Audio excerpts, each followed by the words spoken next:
So far, we've talked about creativity, how to be more creative, and the barriers that might stop you from being creative. In this lesson, we're going to talk about the link between creativity and innovation. We said earlier that creativity is about coming up with a new idea. Innovation is about executing the idea, converting the idea into a solution that is used to have social impact, improve organizational effectiveness, or have a financial impact. Sometimes an innovation can do all three. For example, Facebook links people together, enabling new communities to form and interact to build shared experiences and to share ideas. It allows members of groups to communicate and to improve organizational effectiveness. For example, building feedback between organizations and their customers. And it generates revenue through focused advertising, providing value to both advertisers and consumers. In 2016, over $27 billion of value for Facebook.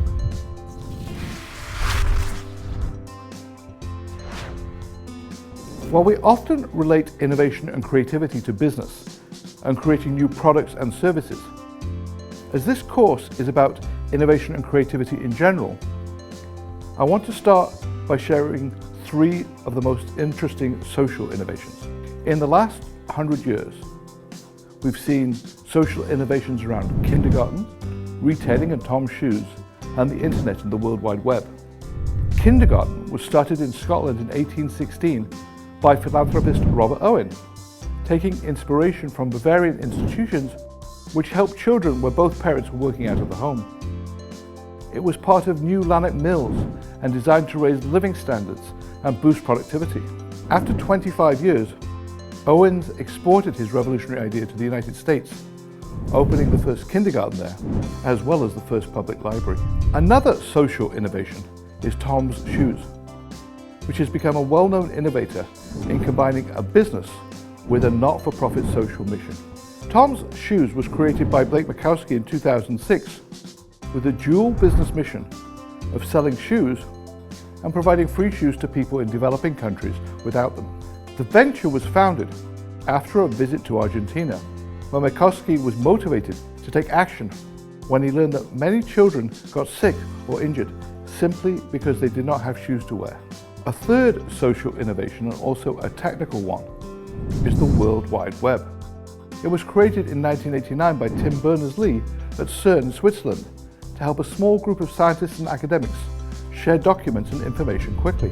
The real innovation occurred when he saw the possibility of extending access to those early web pages to create a new way of communicating information instantly, changing how global society communicated, and enabling social media to become the prism through which we attempt to understand and communicate what is going on in the world. These examples reinforce one critical aspect of innovation, the role of the individual. Each innovation arose because an individual identified a problem. In each case, they were motivated to take action and to use their creative ability to come up with a practical solution to the problem. Importantly, each individual then shared their idea with others in order to gain acceptance of the idea and to obtain the resources necessary to actually do something about it. These examples highlight two critical aspects of innovation and creativity that are at the cornerstone of this course. First, individual can have a big impact on society as well as on themselves. We all have the potential to innovate and make new things happen. Secondly, creativity becomes an innovation only when and if it's put into use. I hope this sheds some light on the idea of innovation and creativity as a process that is fundamentally about identifying and understanding problems, identifying or creating new solutions, and then developing the team and the resources to address the problems and implement the solution. It's also important to note that when we're talking about innovation, it's not the same as improvement. It's not that there's anything wrong with improvement. It's just that innovation involves doing different things or doing things differently, which is not the same as improvement, which is doing things better In the corporate world, many organizations are designed for continuous improvement, using quality improvement tools and techniques such as failure mode analysis or Six Sigma, and a number of other such tools. These are all essential elements of running a business in today's competitive environment. However, they are not the same as innovation, which requires doing different things. Often they involve changing what people do and how they behave. Innovation requires creativity, doing new things, often with uncertain outcomes.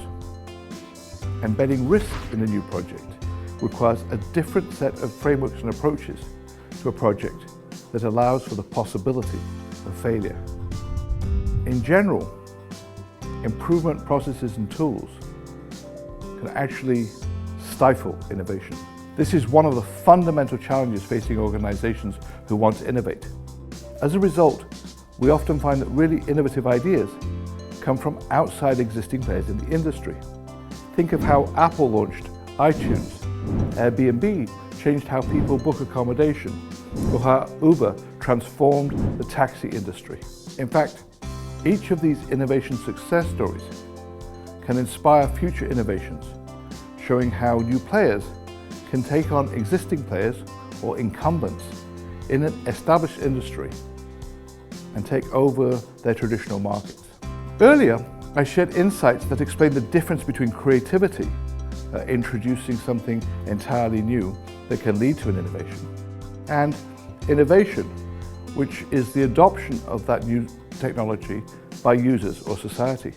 Many creative people get frustrated because their ideas are not rapidly adopted. This is a big issue in practice, as there's often a gap between groundbreaking creativity in art, science, business, or technology, and the time when these new ideas are used and appreciated, which can be many years later. Recognition of this issue is an important factor in successful innovation. Recognizing that there are things you can do to increase the likelihood of innovation success, for example, better understanding the needs and motivations of potential users, and understanding which things are outside your control, for example, current societal norms or the availability of required complementary technology, are important issues in understanding innovation. In the world of art, Malcolm Gladwell describes the creativity of the Impressionists and their struggle to be recognized in the art world in his book David and Goliath. He noted that Monet, Cézanne and Renoir spent the prime years of their lives in obscurity and poverty before becoming the best-known artists in the world. They spent most of their non-painting time discussing art in a Parisian cafe because good art was regulated by the Académie des Beaux-Arts and defined as accurate, properly finished and formally framed, with proper perspective and all the familiar artistic conventions. Impressionists, however, used short brushstrokes, unblended colors, and rendered shadows and highlights in color.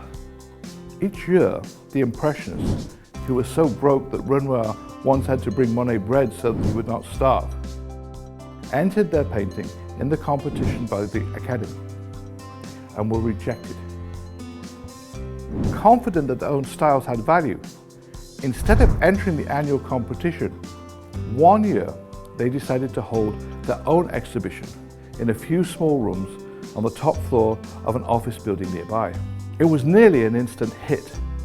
The Impressionists found that they were no longer shackled by bureaucratic taste, and their creativity led to several art movements. Each one of the group is famous now, and if you wanted to buy the rejected paintings in that exhibition, today it would cost more than $1 billion. In this case, the transformation from creativity innovation was a function of societal norms. But there are other factors that can affect this transformation and the time it takes. Let me share a personal story about the transformation from creativity to innovation that was constrained because of the lack of suitable and available technology. While an undergraduate student at Imperial College, London, I was honored to meet the 1971 Nobel laureate Denis Gabor, who invented the hologram in 1947. He proposed that a realistic three-dimensional image could be created using a cohesive light beam. The only issue was that at the time, such a beam could only exist in theory.